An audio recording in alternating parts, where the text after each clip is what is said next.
What is up, you guys? Glitchiz here, coming at you with an all-new Dauntless video. But first, if you enjoy quality gaming content or informational videos like the one I'm posting today, then consider hitting that subscribe button and turn on notifications so you don't miss any of my future uploads. That being said, in today's video, I want to give you all the updates that are coming with patch 1.9.1, so let's jump right into it. This new patch is called New Dawn. We're going to be getting a few new rumors revolving around Sahvyt. I believe it will unlock those cool helmet and chest transmogs that we saw in the preview splash screen from the previous season. For some reason, they were delayed, and those should be coming out now. The other thing is we didn't get access to the public test server this time, so I won't have any game footage for any of this, unfortunately. But the other update that's coming is the Saint Bond event is returning. This season of Love is returning to Ramsgate. The Saints Bond event starts February 10th and ends February 17th. Embrace the love with new cosmetics, quests, and event passes, and more. So I'm not sure if the event passes will stick around like the normal hunt passes do. I'm curious if that's the case. This is kind of the first new one we've had since that big update. But got some cool armor to look forward to, and the weapons are actually pretty cool. I'm sure they'll be available again for Platinum in the store, so we'll see. They're also going to be continuing their island event balancing. I'll go more into that down further on every specific one that's changing, but moving right into balance updates for gameplay. They decreased Frostwolf's weapon unique effect damage from 60 and 100 to 50 and 70. Not sure if I agree with this. 100 to 70 is like a 30% decrease. And honestly, I didn't use it that much as is. So the Boreas and Pangar effects might be better than this again. After this nerf, I'm not sure why they had to nerf it so hard. That seems like a lot to me. They also decreased Sahvyt's unique effect damage from 250 and 350 to 250 and 325. Moving on, they increased Bastion's slam shield conversion rate from 150 to 175, so that is a little bit of a buff, but I still don't think it's going to be enough compared to the other top tier Omni cells right now, like Revenant and Discipline. So I still think they need to increase this a bit to make it more viable. And Tempest got a buff from 400 to 450, so that makes it even better. They slightly increased Tempest's range of detection for unbroken hits. Decreased Revenant's per orb health regen from 125 to 115. They kept saying that Revenant was too overpowered, so I'm not sure what decreasing the health regen amount will fix anything power-wise. The only thing I can think of is it might be a little bit less for like your typical player who's running like a tanky type build with like toughness, because you get that bonus healing. So it would have been like 175, 200 or so. But still not a crazy change. I feel like they could have done something to the damage instead.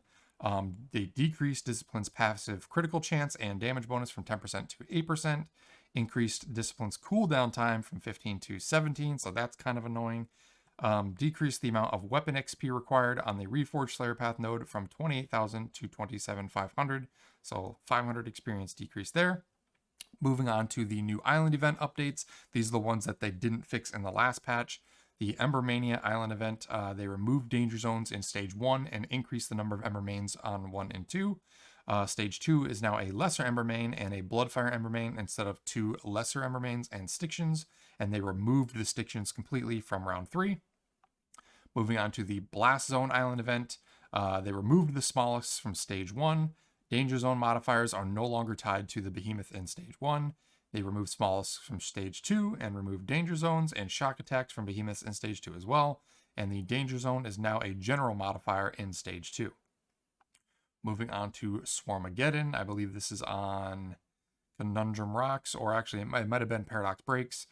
They reduced the event from 4 stages to 3 stages. Increased the number of behemoths in Stage 1 spawn pool to include Sahvyt now. The Stage 2 is now a dual behemoth fight, with one of the behemoths being Rezakiri or Valamir. Stage 2 Swarm modifier no longer attaches to behemoths in the event and will now remain throughout the round regardless of whether whichever behemoth dies first. Stage 3 is a dual behemoth fight that allows for 2 Rezakiris and up to 1 Valamir. And Stage 3 now has a larger total number of swarms. Moving on to the Rock and Roll Island event. This event has been removed from Razorcliff Isle and Hades Reach and is now in the Paradox Breaks. The event now only has single behemoth rounds, but will allow it to exist alongside of the Chronivores event. So if someone activates that, it won't stop the other ones from spawning. The behemoth pool has been expanded to allow more rocky and rolling behemoths, such as Phalanx and Deep Frost Skarn. So it's not just the Skarn anymore. The Gruk-Gruks and Blaze Bombers spawn across all rounds, but have a 60-second delay before respawning. The Primal Containment modifier has been added to round 2. Elder Spikes modifier has been added to round 3, and all rounds of this event will grant Chronostones. So now, instead of just getting one at the end, we'll get one every single round. So that's pretty cool, especially if you guys haven't farmed up all of your Chronivore weapons yet and gear. Moving on to Melting Point. This event has 3 stages now, and the fauna-only stage has been removed. They removed the Blaze Danger Zones and Combustion modifiers from all stages they existed in. The Stage 1 modifier is now just Inferno. Stage 2 and 3 now have Splitting Lava, and each stage has Blaze Bombers with a 45-second respawn time after being defeated. They also removed the Gruk-Gruks from the event completely, and the Hellion in round 3 no longer has increased health. So that is a big one. Hellion, at least Scorchstone Hellion, already has too much health, so I'm glad they reduced that. Toxic Behavior Island event. They removed all neutral behemoths from the spawn pool and added Koshai to the spawn pool instead, removed the mollusks from all stages, and increased the behemoth variety for the final duo fight. And then lastly, for the Poison Personality Island event, Stage 1 now has the Poison Blood modifier, and Stage 2 has Poison Blood and Terra Damage Zone modifiers. Moving on to Quality of Life, we got some audio fixes. They refined Bastion's active ability sound effects. And for bug fixes under gameplay, the Aegis perk will now get consumed before Sturdy instead of being consumed simultaneously. So if you're rocking them both, that's basically a double ignore of potential attacks. And the healing orbs now properly appear when dealing damage to a behemoth under the Terra status effect. For cosmetics, the Treasure Hunter's hat Transmog now comes with hair. Before, if you put the hat and looked at it from behind, you were actually bald. It would turn your character bald. So now it has hair there. And they fixed clipping issues on Ragnar's Brigand, First Warden's Brigand, Warden Scout's Brigand, the Warden Defender's Brigand, the Drascale Plate, Rapture's Hand Wraps, and the Treasure Hunter's Cloak. For the axe, the charging the axe while in midair no longer causes the player to rapidly drop to the ground. For chain blades, the meter no longer resets when using the chain slam while momentum is less than 4. That is good, because if you accidentally hit it or had like 2 or 3 and you use that, you'd have to build up your entire meter from scratch again. So it gives you a little bit of a buff there, in my opinion. For the sword, they removed an exploit where the sword's special meter remained after changing equipment.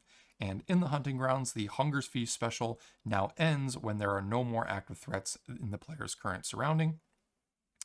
For Drask, the Lesser Drask no longer remains stuck in a loop if their teleport behavior fails. And last but not least, for UI, they fixed various typos and added seasonal challenges that were missing in 1.9.0. I'm assuming this is the title that everyone was supposed to get. If you completed all of them, there was a bug where no one was getting their title, and they said that they would be adding that for all the people that successfully completed them. So everyone should be getting those at the beginning of this patch, hopefully. We'll have to dive in at launch tomorrow and verify that. But yeah, not too many crazy changes. As annoying as it is to not see a ton of new content, it has been a long time before they've revamped and kind of polished the turds, if you will, that have been around for years now that should have had an update a long time ago. So at least we're getting this stuff out of the way, and moving forward, we can make room for some new and improved stuff. Yeah, we got that Saints Bond event to look forward to, and of course the rumors. So yeah, that's pretty much it, you guys. If you enjoyed this video, you found it informative, be sure to smash that like button, comment down below. I appreciate your guys' feedback. And as always, if you're not already a member of the Glitch Gang, be sure to click those links down in the description. We just revamped the entire Discord. It's a lot more organized now, and we have hundreds of players in there, always looking for new people to hunt with. So hopefully we see you around. But until the next one, hope you guys had a great day, and we'll catch you all later.